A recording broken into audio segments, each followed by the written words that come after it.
Hello, नमस्कार sir. नमस्कार, बोला ना.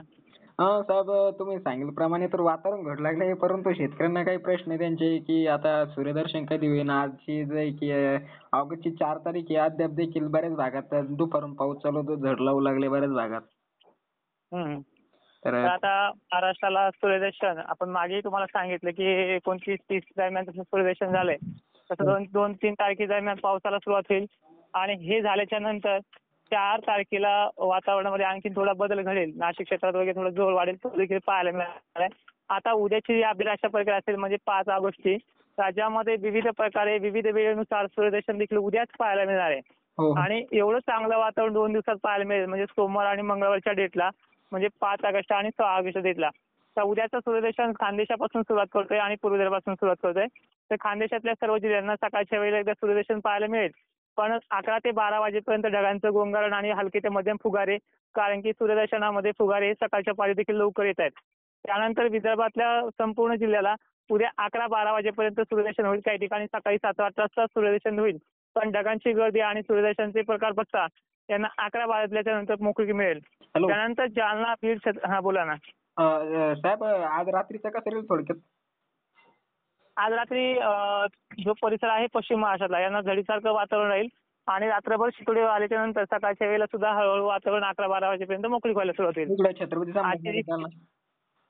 काय म्हणलं? छत्रपती संभाजीनगर, जालना इकडे मराठवाड्यात. यांच्या परिसरामध्ये रिमझिम पावसाची शक्यता आहे संध्याकाळच्या वेळेला. निम्या रात्रीपर्यंत म्हणजे मध्यरात्रीपर्यंत ही कंडिशन पाहायला मिळू शकते. हो, तेच म्हणलं. आणि समजा आता हां. उद्या जे तुम्ही सांगत होते. उद्या हां. उद्याचे सांगत गेलो आता अडथळा करत जाऊ नका मध्ये मध्ये. तर उद्याची कंडिशन जी आहे ते हिंगोली, वाशिम जिल्ह्यामध्ये पाहायला मिळणार आहे सूर्यदर्शन पुन्हा. नांदेड पट्ट्यातही उद्या सूर्यदर्शन बघायला मिळेल. सूर्यदर्शनाचे प्रकार ही मध्यम स्वरूपाचे ते तीव्रतेचे सुद्धा असू शकतात. आणि मंगळवारी पूर्णपणे उघाड आहे संपूर्ण महाराष्ट्रामध्ये. पण उद्याच्या जे डेटला 5 ऑगस्ट आहे, या 5 ऑगस्टला काय होणार आहे की सूर्यदर्शनानंतर 4-5 वाजता मराठवाड्यातल्या जे काही बीड असेल, माजलगाव पट्टा असेल, धाराशिव पट्टा आहे, तुळजापूर पट्टा आहे, इथे मेघगर्जनेचे देखील प्रकार घडू शकतात. हो, हो, हो. नाही, तेच हं. म्हणलं, कारण की आता समज तुमचा पण मी व्हिडिओ दुपारी लाईव्ह बघितला होता, परंतु काय झालं त्यावेळेस थोडा टायमिंग नव्हता. त्या म्हणलं तोडकर साहेबाला संध्याकाळच्या टायमाला कॉलिंग करू, कारण की बऱ्याच शेतकऱ्यांचे काय डेली प्रश्न येऊ लागले आहेत. बरेच काही कोणाचं म्हणणं आहे काही भागात पाऊस नाही. तसं जर का पाऊस नाही म्हणणारे शेतकरी खूपच कमी आहे. परंतु जास्तीत जास्त प्रश्न याचे की आम्हाला सूर्यदर्शन कधी भेटेल? आमच्या इकडे पाऊस जादा झाला, असं झालं, तसं झालं, हेच आहे. तसं सर महाराष्ट्रामध्ये असा कोणताच कोपरा नाही तिथे पाऊस नाही म्हणून असला नाही. हो ना. महाराष्ट्रातल्या 75% भागांना अक्षरशः पावसाने कचरून टाकलेलं आहे. पूर्ण. आणि उर्वरित 25% भागांना पाऊस समाधानकारक आहे. गेल्या वर्षीच्या तुलनेमध्ये त्यांना बऱ्यापैकी पाऊस झाला आहे. म्हणण्यापेक्षा दुप्पट पाऊस झालाय. फक्त आता आवक जी आहे विहिरी तलाव भरण्याची, ती शेतकऱ्यांची स्वप्न आहे ते देखील पूर्ण होणार आहेत. महाराष्ट्राला आणखी परतीच्या प्रवास जो आहे तो झोडपून काढणार आहे. त्यामुळे पाण्याची आणि जास्त पावसाची हाव ही योग्य नाही आहे. ज्या ठिकाणी पाऊस कमी आहे त्या ठिकाणी ॲव्हरेज देखील मालाला चांगलं येईल. बोला ना.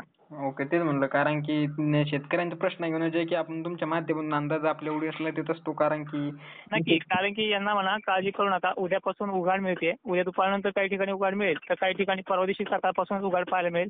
फक्त उद्याचं चित्रीकरण असं आहे संध्याकाळच्या वेळेला गोंगारण असल्यामुळे सकाळी ही गोंगारांची लेअर पांढऱ्या रूपात ढगाच्या रूपात येईल हो. आणि काही ठिकाणी काळोखासारखं देखील येतील आणि ते वितळून 11-12 वाजता मोकळे होतील. ओके, धन्यवाद, धन्यवाद साहेब, खूप खूप. चालतंय. धन्यवाद.